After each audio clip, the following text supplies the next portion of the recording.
Hola, primero me presento, soy Rubén Guillemí y junto con mi esposa estamos en la comunidad de dedicados en Buenos Aires. Entramos al movimiento de la Palabra de Dios hace 40 años, cuando tenía 20 años. Ahora tenemos 4 hijos y 2 nietos.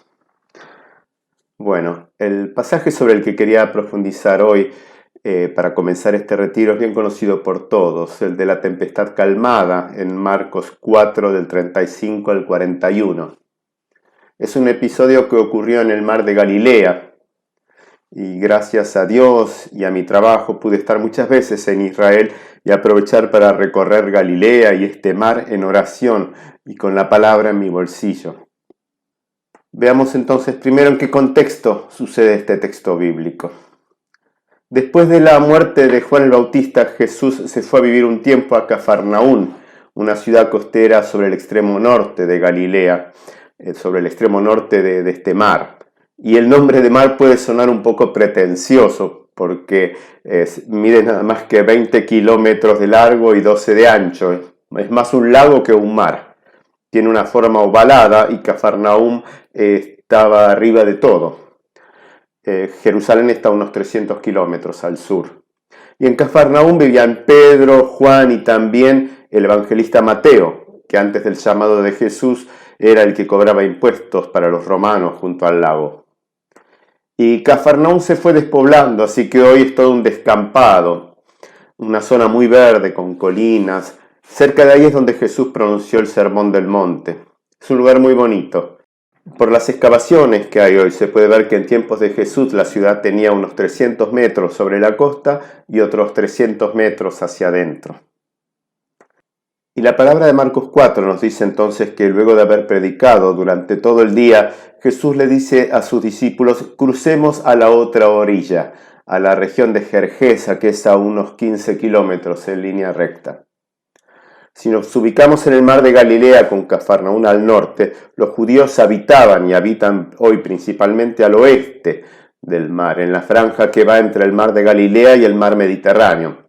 Toda la costa oriental del mar más cerca de Siria y de Jordania es lo que en aquella época llamaban la Decápolis, que estaba habitada más que nada por paganos.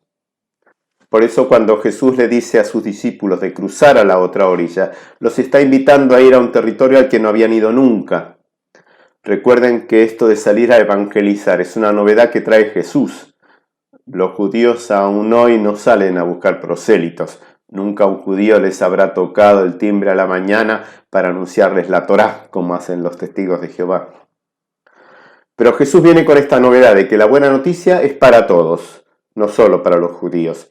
Por eso Él los invita y nos invita a nosotros a cruzar a la otra orilla, a salir a contar la buena noticia. Y este pasaje del Evangelio está lleno de imágenes de sentido simbólico. Por ejemplo, el texto comienza al atardecer, y hoy la humanidad también atraviesa tiempos oscuros. Y pese a que es un tiempo de oscuridad, Jesús nos invita también hoy a lanzarnos a llevar el Evangelio a los que están en la otra orilla.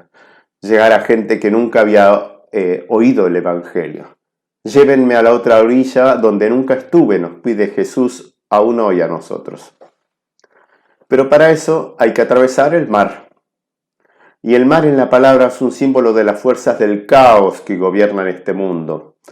Jesús nos invita entonces a subir a la barca de la comunidad y salir al mundo para llegar a quienes Él nunca les había podido anunciar la palabra. Y fíjense en un detalle. En el versículo 36 el evangelista nos aclara que Jesús se sube a la barca así como estaba. Es raro el detalle, pero pidámosle al Señor nosotros también subirnos esta noche a la barca del retiro en comunidad así como estamos, con todo lo que traemos así como estamos. Y la palabra dice luego que se desató un fuerte vendaval. Y pese a que el mar de Galilea es muy tranquilo, especialmente en el invierno, se pueden formar tormentas muy rápidamente y de forma inesperada. Vienen desde la montaña del lado oriental, las tormentas del lado de lo que hoy es Siria y Jordania, y las olas pueden medir hasta 2 metros de alto, así que imaginen el susto que pueden haber sido eso las embarcaciones precarias de hace 2000 años, ¿no? Y por estos tiempos el mundo, nuestros países, tanto, y la iglesia también, atraviesan muchas tempestades. Pero además de esas tormentas, también en el plano personal son para la mayoría de nosotros tiempos difíciles. Algunos perdieron amigos, familiares por el coronavirus, otros se quedaron sin trabajo, viven situaciones económicas muy difíciles. O en muchos casos, aunque no nos golpeó de cerca ninguno de estos problemas, sentimos un clima social abrumador, una desesperanza muy fuerte en estos tiempos. Y la palabra dice que Jesús estaba en la popa, durmiendo sobre el cabezal. Y la popa en este tipo de barcos, como en la góndola de los venecianos, es el lugar del timonel, del que maneja la barca. Pero en este caso el que maneja la barca parece que está durmiendo. Y en la Biblia la palabra sueño es una forma simbólica de hablar de la muerte. Nuestro amigo Lázaro duerme, dice Jesús en Juan 11:11. Incluso nuestra palabra cementerio viene del griego koimeterion, que significa dormitorio. Un cementerio es un dormitorio. Y dice que Jesús tenía la cabeza apoyada sobre un almohadón. Suena medio raro, ¿no? Que alguien tenga un almohadón para dormir arriba de una barca. Por eso algunos le atribuyen también un sentido simbólico a la inclusión de este detalle, porque la palabra griega que utiliza para decir almohadón es proskrephalaion, que es el almohadón que se usaba para apoyar la cabeza de los muertos en los velatorios. Y Jesús fue el primer hombre que tuvo esta doble condición de haber estado muerto y de haber resucitado. Jesús está vivo en la barca, pero también está dormido, con su cabeza apoyada en un almohadón. Él aparentemente no está, pero sabemos que está vivo entre nosotros. La del resucitado es una condición nueva y única. La tormenta entonces empieza a golpear fuerte la barca y los discípulos despiertan a Jesús. ¿Cuántas veces en la vida nos tentaríamos de decirle al Señor, como en el Salmo 44, 24, Señor, despiértate, ¿por qué duermes? Levántate. O como empieza el Salmo 13, ¿hasta cuándo me tendrás olvidado, Señor? ¿Hasta cuándo me ocultarás tu rostro? ¿Quién no le hizo este reclamo al Señor? Y la respuesta de Jesús a este reclamo de los discípulos cuando se despierta es, ¿por qué tienen miedo? ¿Cómo no tienen fe? Y en realidad parece medio desubicada la contestación de Jesús. ¿Qué esperaba?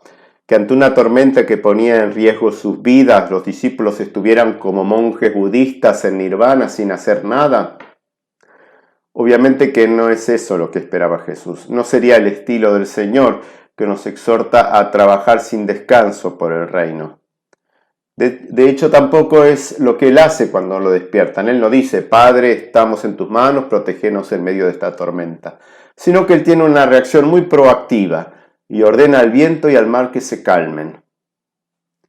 Él quiere que nos ocupemos, no que nos preocupemos. Y Jesús le dice al mar las mismas palabras que cuando expulsa a los demonios. Le dice, cállate. No lo deja hablar al mar. No hay diálogo posible para Jesús con aquello que entorpece su misión de llegar a la otra orilla. Cállate. Y entonces el reclamo de Jesús a sus discípulos cuando les dice ¿por qué tienen miedo? O ¿por qué no tienen fe? No quiere decir cómo no se quedaron relajados en medio de la tormenta sabiendo que podían estar tranquilos porque yo estoy en la barca. Jesús siempre espera que nosotros seamos proactivos frente a la adversidad. Yo creo que el reproche de Jesús a sus discípulos, si leemos bien, como es todo el diálogo, es en respuesta a la frase «No te importa que nos ahoguemos». ¿Y cómo no le va a importar que nos ahoguemos al Jesús que nos anunció que hasta los cabellos de nuestra cabeza están contados? No está diciendo que tienen poca fe para creer en un eventual milagro como el que finalmente hace, sino que tienen poca fe para pensar que no le importamos a Jesús, para no creer en su amor. Lo que le duele a Jesús es la poca fe de sus discípulos que todavía no creen que a Él le importamos y le importamos mucho. ¿Cuántas veces nosotros tratamos así en forma desamorada a Dios, como si tuviéramos un Dios inclemente como el Zeus de los griegos, que nos mira desde su trono y al que no le importa lo que nos pasa. Si Jesús hasta se entregó a una muerte atroz por nosotros, ¿cómo no le vamos a importar? Justo al Dios que nos mira clavado desde la cruz, le decimos, ¿no te importa lo que me pasa? ¿Cuánto dolor le deben provocar a Jesús estos reclamos nuestros cuando le decimos, no te importa lo que me pasa, no te importa que nos ahoguemos? Él está siempre en el timón de la barca, aunque parezca que duerme, y Él sabe hacia dónde va la barca.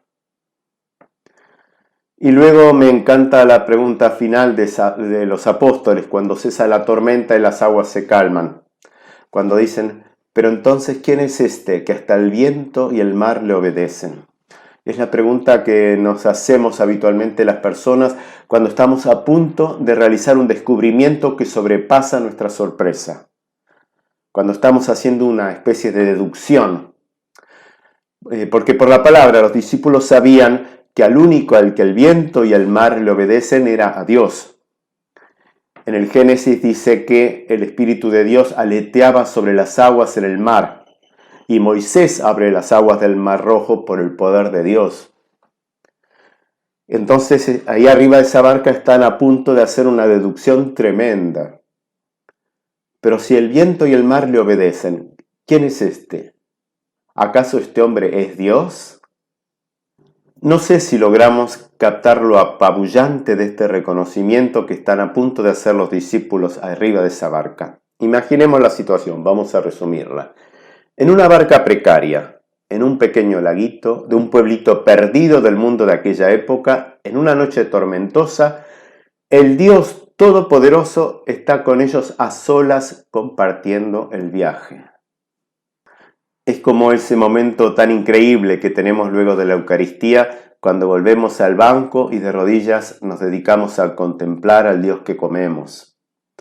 Nada menos que Dios está presente en mi pobre corazón, como dice la canción.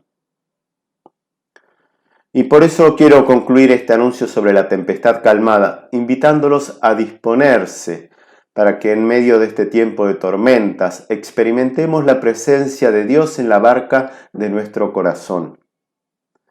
Dispongámonos para que en este retiro Él nos conduzca hacia los mares que Él quiera, hacia las orillas que Él quiera, ya que a Él le importamos, y le importamos mucho, hermanos.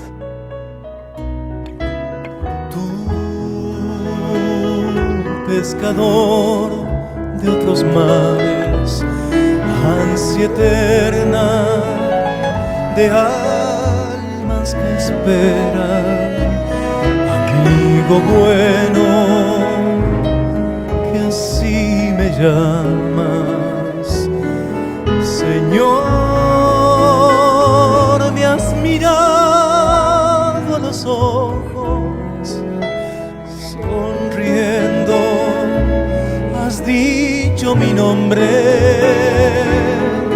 en la arena, he dejado mi barca junto a ti,